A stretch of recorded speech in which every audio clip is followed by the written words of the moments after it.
To celebrate Women's Month, the women of business and commercial clients at Standard Bank are meeting for a quick coffee in downtown Johannesburg to talk about why women empowerment is key to them and to share their stories on how they choose to rise above the noise. Joining Tsolo in today's session are Natalie, Naledzani, and Tandiwe.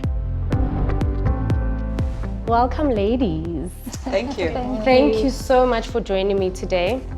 Firstly, happy Women's Month. Thank you. It's a month to celebrate us. Yes.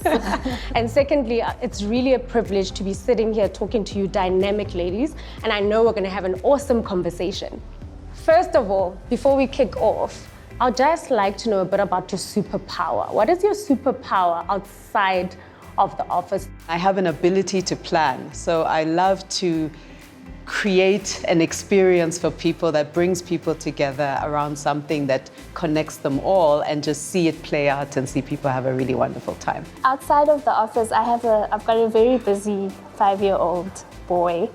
And you know, boys can be a bit crazy. So my superpower is composure and calmness. Well, like Nale, I also have a son. In fact, I have 2 teenage boys. So my superpower is just about staying connected to the boys. They live in a fast-paced society.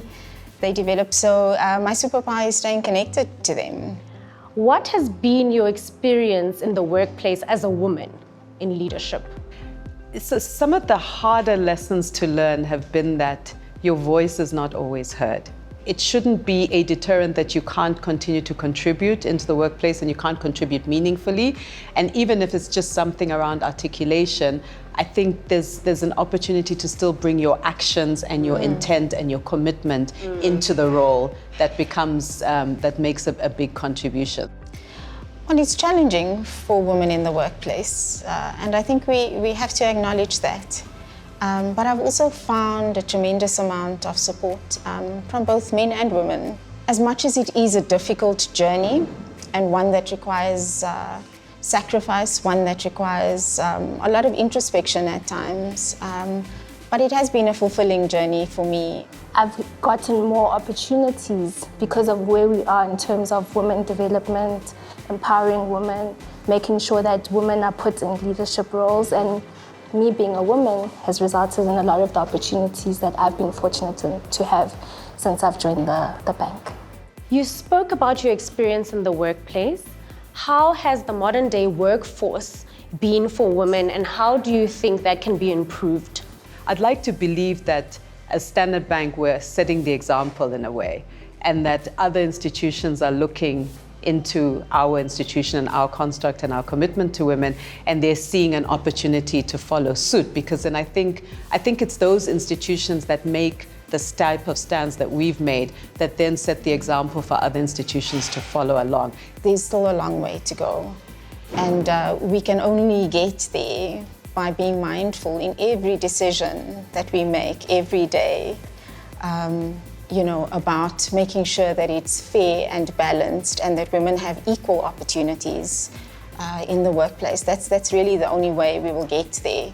For us to be able to meet our targets from a bank perspective, from an organization perspective, we need to be diverse. And women in teams is one of those ways that we show diversity. My next question is really around, and I want us to discuss this, around how you remain teachable even when you've reached, you know, your leadership status. There isn't a point where you can't be teachable. I don't think ever in life is there a point where you can't be teachable. And I think if somebody holds on to that view, then they're really missing an opportunity to continue to learn and grow throughout their professional and other journeys. What was true 10 years ago no longer holds true. The things that were important to us 10 years ago are different now.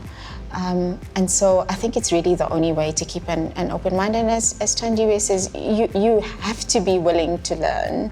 Lifelong learning is critical, and you need to constantly have an open mindset.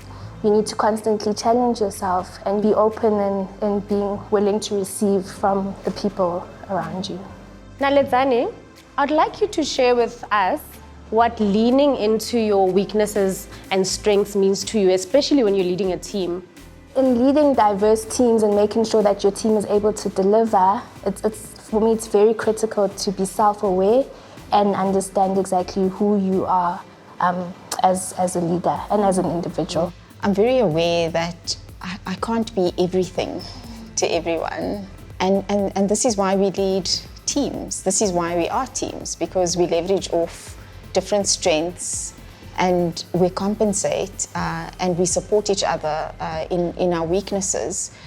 So embracing your weaknesses and acknowledging those weaknesses also gives an opportunity to other people to shine and to demonstrate their strengths.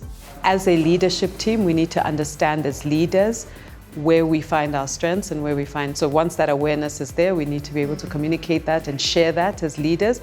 And I also don't think there's anything that should prevent us from communicating that to our teams. So that communication piece, I think, is kind of the next level of really getting this leaning into strengths and weaknesses right. Thank you, ladies, for joining me in this valuable conversation. Thanks. Thank you. Thank you. It's been Thanks for great. having us. Tune in to the next installment of the Standard Bank Top Women series when these amazing women talk balance and how they rise above the noise.